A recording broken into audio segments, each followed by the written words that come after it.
Cuaca malam itu tampak sangat buruk. Tidak ada satupun bintang di langit yang menampakkan wujudnya. Sepertinya akan turun hujan. Namun, cuaca yang buruk itu sepertinya tidak berpengaruh bagi seorang anak muda yang tampak menunggangi sepeda motor BMW S1000RR dengan kecepatan tinggi laksana dikejar oleh demit. Sepertinya, penunggang sepeda motor BMW itu sangat terburu-buru sekali. Sudah tidak terhitung berapa jumlah mobil yang sudah dia salib. Sesekali, tampak roda depan sepeda motor itu terangkat menandakan bahwa penunggangnya memeras gas dengan spontan. Puas dengan gaya petantang-petentengnya di jalan raya tersebut, akhirnya dia tiba juga di perempatan jalan dan langsung berbelok ke kiri menuju ke sebuah restoran mewah yang memiliki 4 lantai. Sebelum mencapai pintu menuju ruang parkir bawah tanah, penunggang sepeda motor BMW tersebut ternyata telah ditunggu oleh beberapa orang lelaki berbadan tegap. Penunggang sepeda motor itu masuk beberapa meter ke dalam, lalu turun dari sepeda motor BMW tersebut sambil membuka jaket dan helm yang dia pakai, lalu memberikannya kepada salah satu dari beberapa orang lelaki berbadan tegap tadi. Di mana yang lain?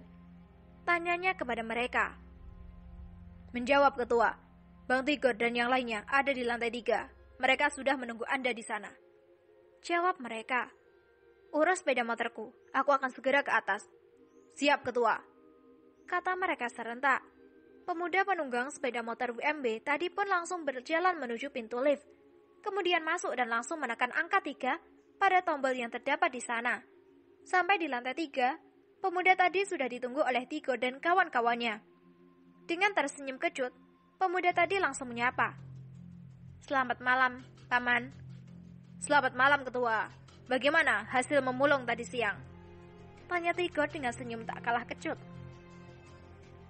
Rugi 500.000, padahal pot itu pot biasa. Yang punya mengaku pot itu adalah pot antik. Aku terpaksa membayarnya. Apakah kodok Anda terbongkar? Tanya Tigor. Hahaha, bukan Jo namanya jika tidak pintar berkelit. Jawab pemuda itu sambil tertawa. Apa yang Anda dapatkan dari sana? Tanya Tigor. Banyak. Yang pertama, beberapa orang suruhan Marven sedang merencanakan untuk mengancam Pak Burhan dengan cara akan menculik salah satu putrinya. Erver telah menggagalkan niat busuk mereka. Yang kedua, pabrik dekat jembatan tempat Paman dulu berteduh. Aku merasakan bahwa pabrik itu bukan pabrik biasa, melainkan ada sesuatu yang tersembunyi di sana. Maksud Anda, Ketua? Tanya Ameng penasaran. Salah satu dari para pekerja di sana tidak sengaja menjatuhkan balok es. Aku melihat ada sesuatu yang terbungkus rapi dalam balok es yang pecah tersebut. Anda tahu bagaimana dengan nasib pekerja yang menjatuhkan balok es itu?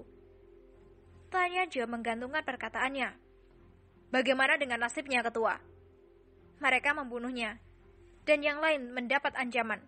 Jadi menurutku, pabrik itu hanyalah kedok belaka. Ada sesuatu yang lain yang mereka produksi di pabrik itu. Wah, celaka jika sudah begini.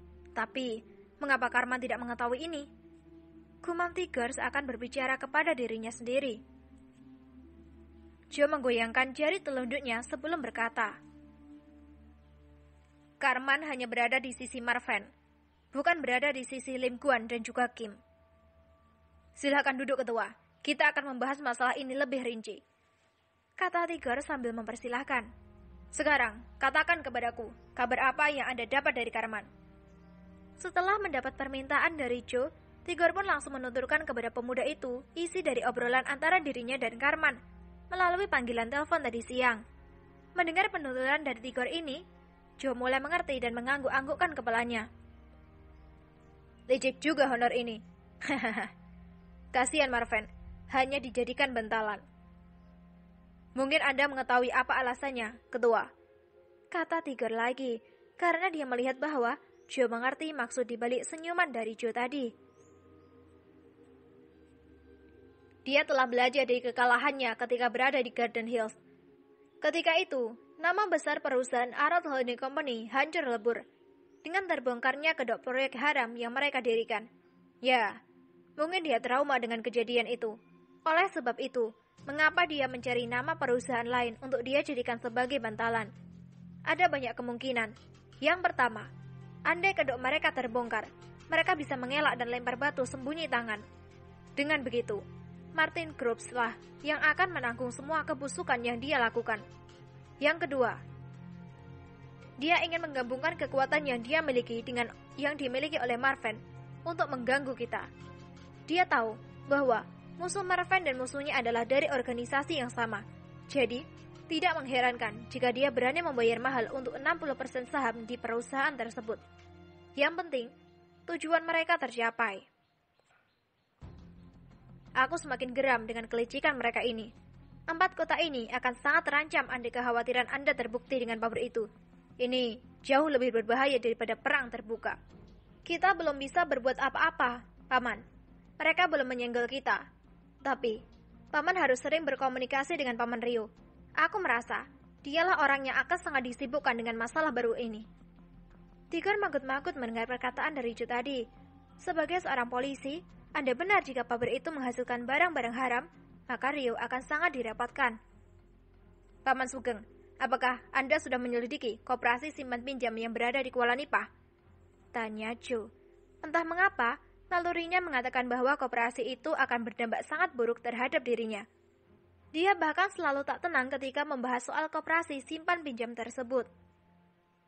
Penduduk Kuala Nipah saat ini sepertinya sangat bergantung harapan terhadap koperasi itu, Ketua. Baru beberapa hari beroperasi, mereka sudah mendapatkan dampak instan dari koperasi tersebut. Mengapa, Ketua? Tanya Sugeng. Kasihan penduduk Kuala Nipah. Aku sangat prihatin dengan mereka. Untuk saat ini, mereka memang mendapatkan dampak positif dari berdirinya koperasi itu. Tapi nanti, mereka akan dicekik andai mereka berhutang. Apakah sudah ada yang mengajukan pinjaman ke koperasi itu? Tanya Joe setelah meluapkan kekhawatirannya.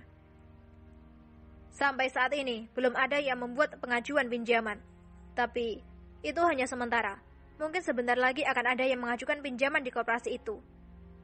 Jawab Sugeng, tanpa mengetahui bahwa Pak Madun, yaitu orang tua Tiara, sudah mengurus persyaratan untuk membuat pengajuan pinjaman sebesar 500 juta. Kita memiliki kemampuan untuk bersaing dengan mereka. Mengapa kita tidak mendirikan koperasi yang sama di sana? Tanya Acong pula setelah dari tadi hanya menjadi pendengar saja. Joe segera berdiri dari kursinya. Sejenak dia menumpukan tangannya di atas meja sebelum berucap. Aku akan menunggu di Senggol. Jika kita mendirikan koperasi tandingan, bukannya itu artinya kita yang menyenggol mereka. Aku juga sangat heran dengan penduduk Kuala Nipah. Anda mereka mengajukan pinjaman di koperasi itu. Padahal, proyek milikku di Kuala Nipah sudah cukup untuk mensejahterakan mereka. Tidak ada lagi pengangguran di sana dengan adanya proyek tersebut. Mereka juga memiliki banyak opsi pekerjaan. Tidak tertumbuh sebagai nelayan saja. Manusia tidak akan pernah puas, Ketua. Mereka akan menginginkan sesuatu yang lebih, dan terus lebih. Tidak cukup hanya satu piring. Mereka akan menginginkan piring kedua. Menurut mereka, lebih baik mati kekenyangan daripada mati kelaparan. Jawab Tigor. Entahlah, semoga saja kekhawatiranku tidak terbukti. Oh ya Paman, jangan lupa untuk mengirim orang-orang untuk menjaga keluarga Pak Burhan dan juga keluarga Karman. Aku akan pergi dulu. Apakah Anda tidak ingin makan malam dulu, Ketua? Tanya Ucok. Joe hanya menggelengkan kepalanya, kemudian segera meninggalkan ruangan itu. Tak berapa lama, setelah motor BMW S1000RR mengaum dengan keras dan seperti kesetanan melaju kencang meninggalkan area restoran tersebut.